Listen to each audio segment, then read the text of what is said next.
नमस्कार मित्रों, मैं आपको बता देना चाहूँगा कि विद्वान गुणीजनों ने मुझे बताया है कि आलस्य रूपी प्रेत और ये जो पांचों प्रेत हैं, आलस्य, संशय, भय और अविश्वास और निराशा रूपी जो प्रेतात्माएं हैं, उन्होंने देश के नौजवानों को आईबीसी बनने से रोक रखा है।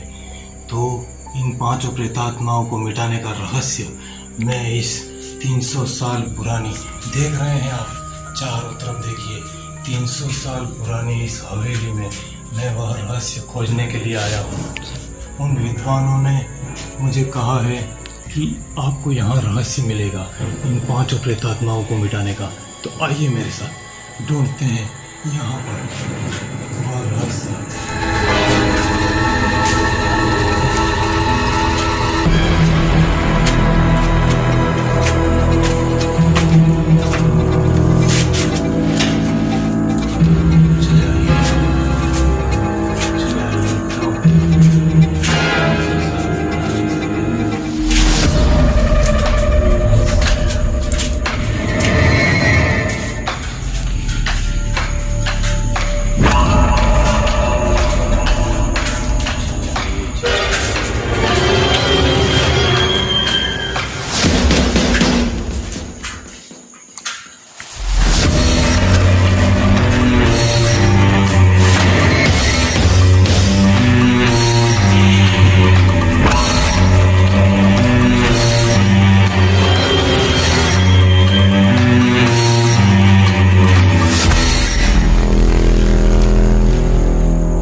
मैं रूपी प्रेत हूँ।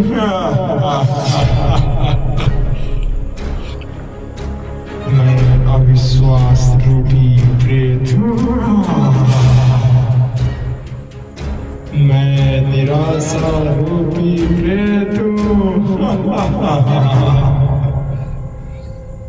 मैं संशय रूपी प्रेत हूँ।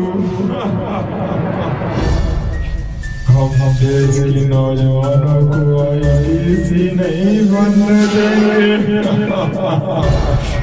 हम देश के नौजवानों को आईबीसी नहीं बनने देंगे।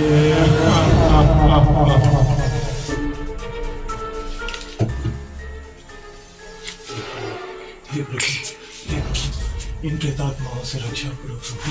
हे प्रभु, हे प्रभु, ये प्रेतात्मा बोल रहे हैं कि ये देश के नौजवानों को आईबीसी नहीं बनने देंगे। हे प्रभु तू रक्षा करो, हे प्रभु तू रक्षा कर प्रभु।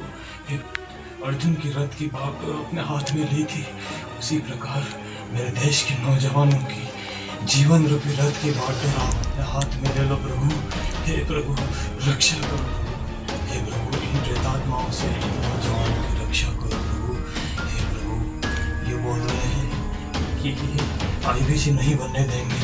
हे प्रभु, हे प्रभु इस पांचों प्रेतों से रक्षा करो प्रभु।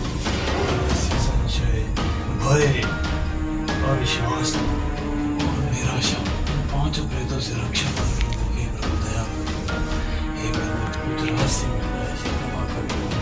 हे प्रभु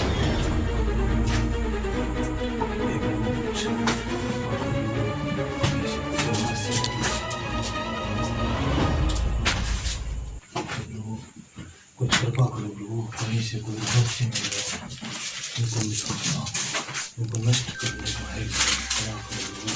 हे प्रभु कुछ कृपा करो, हे प्रभु रक्षा करो प्रभु, रक्षा करो प्रभु, रक्षा करो प्रभु, रक्षा करो प्रभु। अरे ये क्या है? रक्षा करो प्रभु।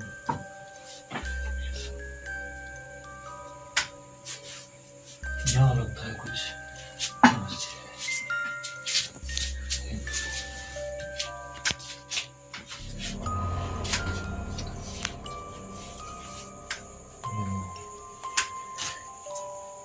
इतने सारे ग्रंथ पढ़े हुए हैं इसमें, अरे ये तो भगवत गीता है, भगवत गीता रूपी ग्रंथ, इसी में रहस्य है। समझ गया मैं प्रभु, इसी में रहस्य है, भगवत गीता के इस ग्रंथ में ही रहस्य है। हे प्रभु, हे प्रभु, रहस्य। नमस्कार मित्रों, मेरा नाम है Praveen Singh Chundawat, independent business consultant Bada बिजनेस.com। 5 प्रेतात्माएं जो देश के नौजवानों को आईबीसी बनने से रोक रही है। ठीक पड़ा आपने थंबनेल पर। विद्वान गुणीजनों के मुताबिक जो दोष दुर्गुण होते हैं वे प्रेतात्माओं के समान ही होते हैं। इसीलिए आलस्य रूपी प्रेतात्मा, संशय, भय, अविश्वास और निराशा रूपी प्रेतात्माओं ने देश के नौजवानों को अपने मोहपाश में जकड़ रखा है। तो आज हम इस भगवत गीता के ज्ञान से इन प्रेतात्माओं को नष्ट कर डालेंगे, इन प्रेतात्माओं को जड़ से ही समाप्त कर डालेंगे इस भगवत गीता के ज्ञान से। बने रहिए मेरे साथ। आलस्य, पहला दुर्गुण है आलस्य। तो भगवान कृष्ण गीता में कहते हैं, क्षुद्रम हृदय दौर्बल्यम त्यक्तोत्तिष्ठ परम तप। हे अर्जुन, हृदय की क्षुद्र दुर्बलता को त्याग कर गांडीव लेकर उठ खड़ा हो और युद्ध के लिए तैयार हो जा। भगवान कृष्ण ने जैसे अर्जुन को कहा युद्ध के लिए तैयार हो जा, भगवान कृष्ण ने हमें भी ऐसा संदेश दिया है, हर व्यक्ति को ये संदेश दिया है, चाहे वो सिख हो, चाहे मुस्लिम हो, चाहे ईसाई हो, चाहे कोई भी धर्म पंथ का हो। भगवान कृष्ण मानव जाति के लिए बोल रहे हैं। सब मानव, कोई भी मानव अगर भगवान कृष्ण के वचनों का पालन करेगा उसको पूरा फायदा होगा। ऐसा नहीं है कि अगर हिंदू पालन करता है भगवत गीता के नियमों का तो उसे ही लाभ होगा, मुसलमान पालन करे तो नहीं होगा, ऐसा नहीं है। मुसलमान हो, चाहे ईसाई हो, चाहे पारसी हो, कोई भी हो, भगवत गीता के ज्ञान को जो अपने जीवन में अनुसरण करेगा, जो अपने जीवन में उतारेगा, उसके अनुसार उसे फायदा होगा। तो भगवान कृष्ण ने सबके लिए कहा है। तो हमारा जीवन का जो लक्ष्य है उसको पाने के लिए हमें भी अर्जुन की तरह पूरा प्रयास करना चाहिए। तो जिस प्रकार एक हाथी किसी बगीचे में जाता है और पौधों को अपनी सूंड से पकड़ करके उखाड़ फेंकता है, ठीक उसी प्रकार हमें इस आलस्य रूपी दुर्गुण को उखाड़ फेंकना चाहिए। मन के अंदर ये जो आलस्य रूपी जो दुर्गुण छुपा है, ये सबसे बड़ा शत्रु है इंसान का। एक व्यक्ति एक महान संत हो सकता था, एक व्यक्ति बड़ा पहलवान बन सकता था, एक व्यक्ति बड़ा एक्टर बन सकता था, एक व्यक्ति विवेक बिंद्रा जी जैसा मोटिवेशनल स्पीकर भी बन सकता था। लेकिन इस आलस्य रूपी शत्रु के कारण, इस आलस्य रूपी छोटे से शत्रु के कारण वह कुछ नहीं कर पाया और समय निकल गया। इसलिए सावधान रहें और एक आलस्य रूपी शत्रु को उखाड़ फेंकें। अगला जो दोष है वह है संशय। भगवान कृष्ण कहते हैं, संशय आत्मा विनश्यति।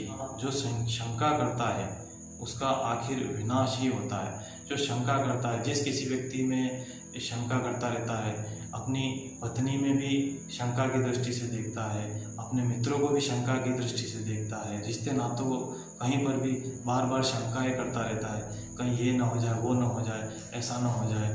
तो जो शंका करता है वो दुखी रहता है, इस लोक में भी दुखी रहता है, परलोक में भी दुखी रहता है। इसलिए शंका संशय को मिटा देना चाहिए। वह मिटेगा भगवत गीता के ज्ञान के अभ्यास से, सत्संग से। तो अगला जो दोष दुर्गुण है वह है भय। सबको लगा है रोग, क्या कहेंगे लोग। तो नौजवान आजकल विचार करता है कि मैं आईबीसी ज्वाइन कर लूँ और उसमें मैं सारा मेहनत करूँ, प्रयास करूँ, अपना पैसा भी लगाऊँ, समय भी लगाऊँ और मैं सफल ना हो पाया तो मेरे मित्र मुझे क्या कहेंगे, रिश्तेदार मुझे क्या कहेंगे, मेरे पड़ोसी मुझे क्या कहेंगे। इस तरह से उसके अंदर एक भय घुस जाता है, भय बैठ जाता है और वह आईबीसी ज्वाइन नहीं करता है, जिसके कारण वह जीवन में एक बहुत बड़ा अवसर गंवा देता है। आईबीसी मॉडल ज्वाइन नहीं करना जीवन में एक बहुत बड़ी अपॉर्चुनिटी को अपने हाथों से जाने देना है, अपने पैरों पे कुल्हाड़ा मारना है। इस आईबीसी मॉडल को ज्वाइन नहीं करना। जो खास करके जो अभी बिजनेस नहीं कर रहे हैं, कोई जॉब नहीं कर रहे हैं, उनको तो विशेष रूप से आईबीसी मॉडल ज्वाइन कर ही लेना चाहिए। भय में मित्रों, मैं आपको एक और कहानी सुना देता हूँ कि एक बाप और बेटा घोड़े पर बैठ कर के जा रहे थे। तो दोनों बाप बेटे बैठे हुए थे। तो लोगों ने कहा कैसा घोर कलयुग आया हुआ है, एक मूक प्राणी है बेचारा, उसके ऊपर ये दोनों बैल जैसे दोनों बाप बेटे बैठे हुए हैं, ये मूक प्राणी कुछ बोल नहीं रहा है बेचारा, इसके साथ अन्याय हो रहा है। ऐसा सुन करके जो पिता होता है वह नीचे उतर जाता है और वह नीचे उस घोड़े के साथ चलता है, बेटा घोड़े पे ही रहता है। वे थोड़ा आगे जाते हैं, तो आगे जाते हैं तो लोग कहते हैं कि देखो कैसा विचित्र युग है, पिता तो बेचारा पैदल चल रहा है, बूढ़ा पिता कैसा पैदल चल रहा है और बेटे को देखो, बेटा घोड़े के ऊपर बैठा हुआ है, इसको शर्म भी नहीं आ रही है। इस तरह से लोग बोलने लग गए। तो फिर क्या हुआ, बेटा नीचे उतर गया उसका और वो बुजुर्ग बाप घोड़े पे बैठ जाता है। फिर पैदल पैदल वो लोग आगे जाते हैं। आगे जाते हैं तो आगे जाकर के कुछ लोग मिलते हैं, वे लोग फिर कहते हैं कि देखो कैसा विचित्र युग है, बूढ़ा हो गया है, इसके बाल सफ़ेद हो गए हैं, इसके बाल पक गए हैं, उसके बावजूद भी इसका घोड़े पर बैठने का शौक नहीं जा रहा है। जवान लड़का तो चल रहा है बेचारा, लेकिन ये इसका शौक अभी तक, बुढ़े का शौक मिटा नहीं है, घोड़े पे चढ़कर बैठा हुआ है। ठीक है, बूढ़ा बेचारा नीचे उतर जाता है, दोनों बाप बेटे पैदल चलते हैं, घोड़े के साथ में दोनों आगे आगे चलते हैं और आगे जाके फिर उनको कुछ और लोग मिलते हैं। तो लोग कहते हैं, लोग इनकी मजाक उड़ाते हैं, मखौल उड़ाते हैं कि भाई देखो ये दोनों कितने मूर्ख हैं, घोड़ा तो सवारी के लिए होता है, सवारी करने के लिए घोड़ा होता है और ये दोनों मूर्ख पैदल चल रहे हैं। तो ये लोग इनका मजाक उड़ाते हैं। तो कुल मिला के बात कहने का मेरा तात्पर्य ये है कि लोग तो कहते ही रहेंगे, आप सफल नहीं हो तब भी लोग सुनाएंगे, तब थोड़ा ज़्यादा सुनाएंगे, थोड़ा सफल होते हैं तब भी सुनाएंगे और आप सफलता के उच्च शिखर पर भी पहुंच जाओ तब भी लोग सुनाएंगे। थोड़ा फर्क पड़ सकता है कम ज़्यादा लोगों का, कभी 30% लोग से 20% हो जाएं सुनाने वाले, कम हो जाए थोड़े 10% हो जाए, लेकिन सुनाएंगे ज़रूर। कोई ना कोई कुछ ना कुछ बोलता रहेगा, ये संसार की रीत है और इस प्रकार चलता रहता है। तो हमें इस बात पर ध्यान नहीं देना है और हमें भय का त्याग करके आईबीसी जैसे मॉडल पर हमें काम करना चाहिए। इसलिए काम करना चाहिए क्योंकि इस मॉडल में रह करके हम देश के युवाओं को आत्मनिर्भर बना सकते हैं और समाज की, देश की जो सेवा की जो हमारी है, दूसरों के हित करने की जो भावना है, जो भलाई का भाव है, उसको हम यहाँ पर पूरा कर सकते हैं। अब हम जल्दी से आगे बढ़ते हैं। अगला हमारा जो दोष है वह है अविश्वास। जी हाँ, अविश्वास ये भी बहुत बड़ा दुर्गुण है। अविश्वास अगर रहेगा तो व्यक्ति जीवन में आईबीसी मॉडल तो क्या किसी भी मॉडल में सफल नहीं होगा। तो हमें अविश्वास का त्याग करके आत्मविश्वास बढ़ाना होगा। आत्मविश्वास बढ़ेगा सच्चरित्रता से, आत्मविश्वास बढ़ेगा भगवान नाम जप से, कीर्तन से, या और एक उपाय भगवत गीता का आप रोज पाठ कर सकते हैं। एक अध्याय का पाठ आप रोज कर सकते हैं, एक अध्याय नहीं तो 2 पेज आप रोज पढ़ सकते हैं। इससे चरित्र का गठन होगा और चरित्र मजबूत होगा तो आत्मविश्वास भी मजबूत होगा। आत्मविश्वास मजबूत होगा तो ये जो अविश्वास है वह पूरी तरह से नष्ट हो जाएगा। अगला दुर्गुण है वह है निराशा। जी हाँ, निराशा एक ऐसा दुर्गुण है जो व्यक्ति को किसी भी क्षेत्र में सफल नहीं होता है उससे, और वह उसका जीवन एक तरह से मुरझाया हुआ रहेगा। तो निराश कोई लक्ष्य लेकर के जब नौजवान प्रयास करता है, फिर से प्रयास करता है, बार बार प्रयास करता है, फिर भी वो असफल होता है, तब उसमें उसको निराशा छा जाती है। और IBC जैसे मॉडल को भी ज्वाइन करने के लिए वह विचार करता है कि कहीं मैं असफल हो गया तो इसीलिए इस निराशा को त्यागने का बस यही है कि हमें बाउंस बैक करना चाहिए, फिर से प्रयास करना चाहिए, फिर से अपना उत्साह बढ़ाना चाहिए, फिर से हमें मोटिवेशनल इस तरह से स्पीच हमें सुननी चाहिए। और सबसे बड़ा मोटिवेशनल तो भगवद गीता से मिलता है, सबसे बड़ा मोटिवेशनल सत्संग से मिलता है, सबसे बड़ा मोटिवेशनल तो शास्त्रों से मिलता है, वह हमें लेना चाहिए। उससे हम असली मोटिवेशन तो इन्हीं चीज़ों से मिलेगा, शास्त्रों से। शास्त्रों में भी भगवद गीता को आप ले सकते हैं। तो और एक मेरे को एक बात याद आ रही है चाणक्य की।